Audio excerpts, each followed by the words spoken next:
नमस्ते दोस्तों, राधे राधे, जय श्री कृष्णा। आप सभी को मेरे इस YouTube चैनल पर हार्दिक स्वागत है, अभिनंदन है। बच्चे, आज मैं आपको सम इम्पॉर्टेंट कुकिंग टर्म्स के बारे में बताऊंगी।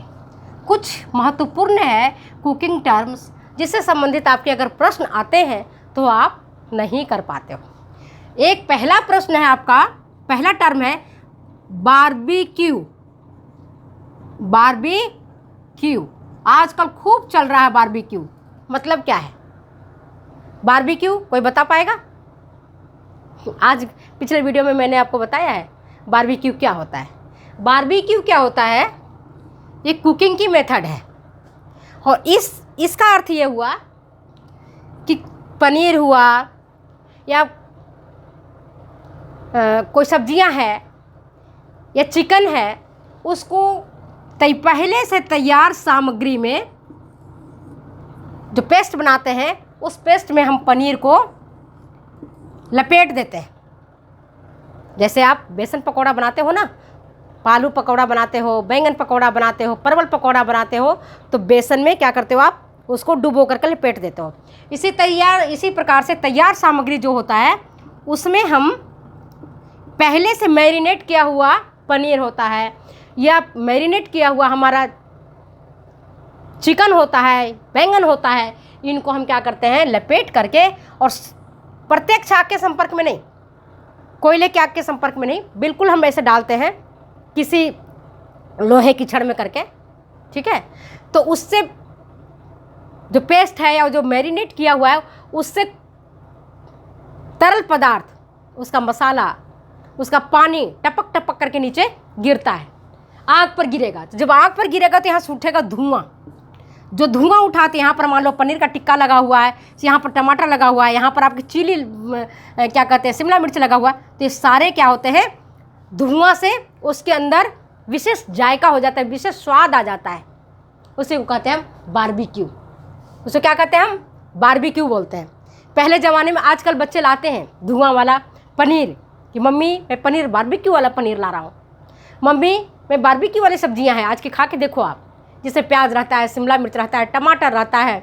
और मैं आपको बताऊं, बारबेक्यू अगर ट्रेडिशनल मेथड से मुझसे याद करने के लिए कहो तो जो लड़कियां हमारे ज़माने की तो नहीं है, उनको नहीं पता होगा, लेकिन जो गांव में रही हैं, जिन्होंने कोयले पर खाना बनाया है, लकड़ी पर खाना बनाया है, तो उसका धुआं सब्जियों में चला जाता था, उसकी धुआं रोटी में चला जाता था, उसकी धुआं भुट्टा जब सेकते थे तब चला जाता था। तो धुआं चला जाता था जो मुझे अच्छा नहीं लगता था। और वही स्वाद जो बच्चे लाते हैं पनीर वगैरह में करके, तो मैं कहती यार बेटा क्या धुआं वाला चीज़ लाई, तो मैं खाते खाते बोर हो गई हूँ। पर उसी का नाम चेंज करके, थोड़ी मेथड को चेंज करके, थोड़ी उसमें मसाला का जायका दे करके इसको चेंज किया है। इसको कहते हैं हम बारबेक्यू। इसको क्या बोलते हैं हम? बारबेक्यू। इसके बाद आता है ग्लेजिंग। ग्लेजिंग का अर्थ क्या है? ग्लेज, याद रखना, ग्लेजिंग। ग्लेजिंग का मतलब क्या होता है? चमकना, है ना। ग्लेज कहते हैं ग्लेज्ड पेपर।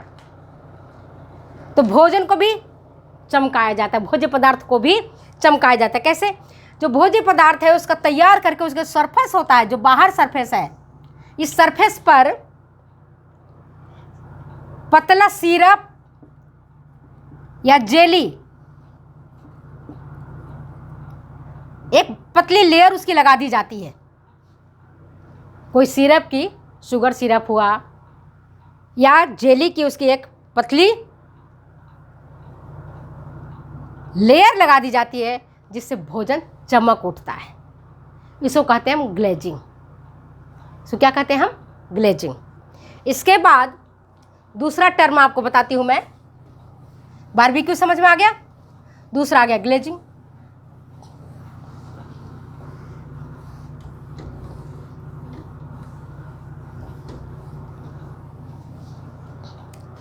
तीसरा आ गया फ्रोस्ट। फ्रोस्ट, फ्रोस्ट मतलब क्या होता है? बताओ क्या होता है फ्रोस्ट का मतलब? कोई तो बताएगा फ्रोस्ट मतलब क्या होता है?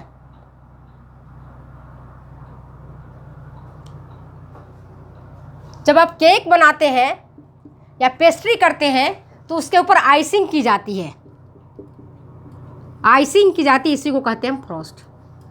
समझ गए? जो आइसिंग हम करते हैं केक या पेस्ट्रीज पर, इसको हम कहते हैं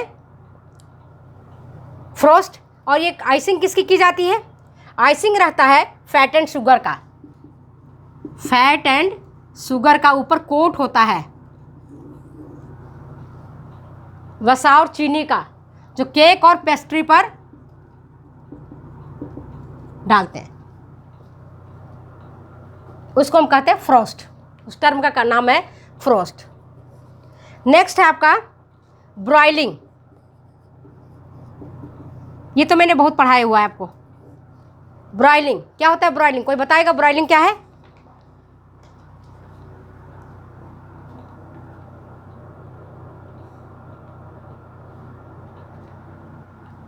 ब्रॉयलिंग बहुत प्राचीन परंपरागत विधि है भोजन पकाने का। आदि मानव ब्रॉयलिंग विधि से ही मांस को भूनकर खाते थे। इसमें मांसल पदार्थ को क्या करते थे? आग में भून देते थे, जिससे उसका स्वाद बढ़िया हो जाता था, सौंधा सौंधा स्वाद हो जाता था और खाने में अच्छा लगता था। उसको कहते हैं ब्रॉयलिंग, भूनना जिसको कहोगे, मांसल भोजन को पकाना। इसे सीधे आग पर या ग्रिल पर रख करके प्रत्यक्ष रूप से भोजन को पकाते हैं और मांस के अंदर जो है पड़ा हुआ, इससे ये पक जाता है। जैसे मान लो शकरकंदी, आलू है, शकरकंदी है, सर्दी का मौसम आ रहा है तो हम क्या करते थे, इसको माँ जो खाना पकाती थी तो जो हमारा आँच बच जाता था कोयला या कंडा का, उसके भीतर हम आलू डाल देते थे, शकरकंदी डाल देते थे। तो वो उसके जो आलू और शकरकंदी के भीतर का जो पानी है, उसी पानी के भीतर से आलू और शकरकंदी सिक करके तैयार हो जाता था। इतना अच्छा लगता था खाने में, मैं तुम्हें क्या बताऊँ। अब तो ज़माना ही ख़त्म हो गया, अब देखने को नहीं मिलता है।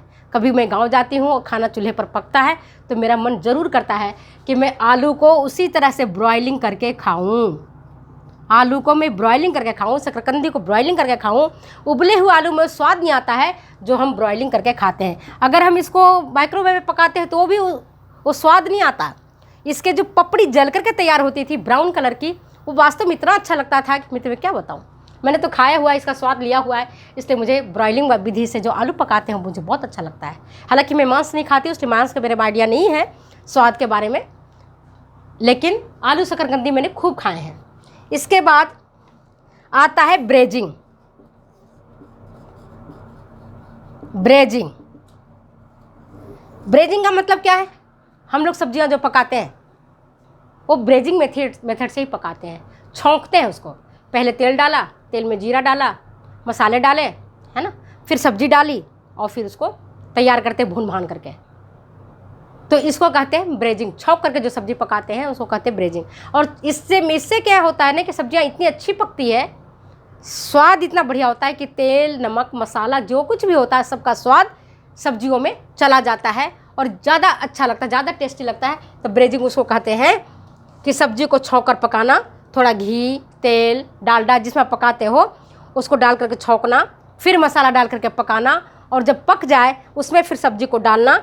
और ऐसा करने से क्या होता है, सब्जी के भीतर मसाले, तेल, नमक सारा प्रवेश कर जाते हैं और सब्जी का जायका जोरदार हो जाता है। तो ब्रेजिंग आपको समझ में आ गया?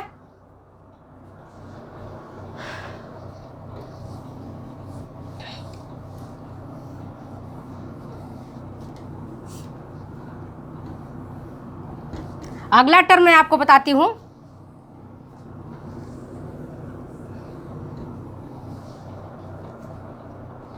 ब्लेंड। ब्लेंड का मतलब क्या होता है?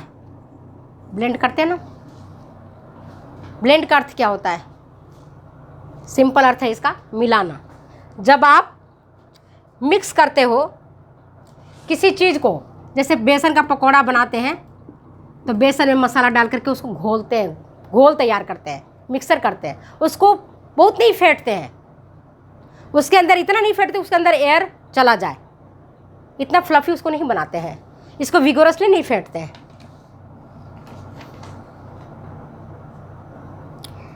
जैसे पकौड़ा में हम बहुत नहीं फेंटते हैं, थोड़ा मिक्सर तैयार हो जाता है, बेसन में हमने नमक, मिर्ची, हल्दी और जो दुनिया भर के मसाले होते हैं वो सब सारे डाल देते हैं और उसका घोल तैयार कर देते हैं, पकौड़ा बनाते हैं। तो ये बनता है ब्लेंड मेथड से, इसको मिलाना कहते हैं सीधा सा।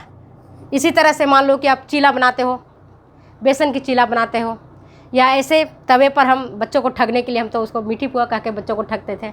उसमें क्या करते थे कि चीनी थोड़ा सा या गुड़ डाल करके, थोड़ा सा आटा डाल करके, थोड़ी सी 1-2 चम्मच सूजी डाल करके और घोल बना करके बच्चे को तवा पर कम तेल घी में दे देते थे, तैयार कर देते थे।